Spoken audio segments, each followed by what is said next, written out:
музыкой, цветами, улыбками встречали дорогих гостей, участников Дней литературы и искусства Чечено-Ингушетии в Северной Осетии на границе двух братских республик. Гостям подносят хлеб-соль, традиционные осетинские пироги, звучит гармоника.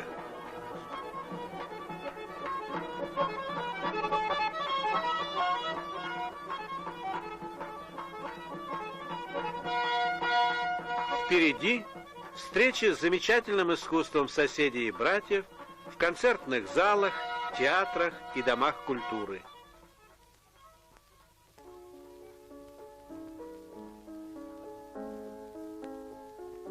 В Орджоникидзе делегация Чечено-Ингушетии возложила цветы к памятнику Владимира Ильича Ленина. Торжественное открытие Дней Чечено-Ингушетии в Северной Осетии. С сердечными словами приветствия обратился к гостям секретарь Северо-Осетинского обкома КПСС Юрий Ибрагимович Кониев.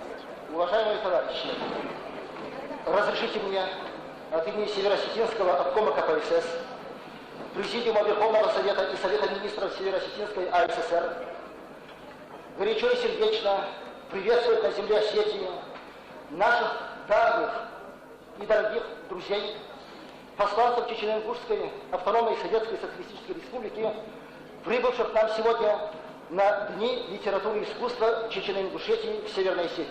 В ответном слове секретарь Чечено-Ингушского обкома партии Магомед Османович Бузурканов сказал: дорогие товарищи, Дни литературы и искусства, которые проводятся по доброй традиции Северной Осетии и Чечено-Ингушетии, являются для каждой республики своеобразным творческим отчетом, еще одной теплой волнующей встречей со своими давними друзьями.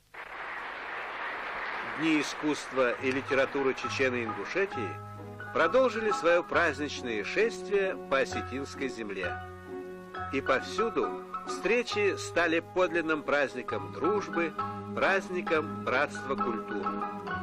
Художники Чечено-Ингушетии привезли в Алагир свои работы, рассказывающие о республике, ее людях. Поэты и писатели побывали в гостях у трудящихся Дигорского района, встретились с рабочими фабрики.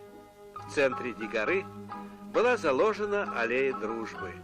Обязательно приедем посмотреть, как прижились наши деревца, пообещали гости.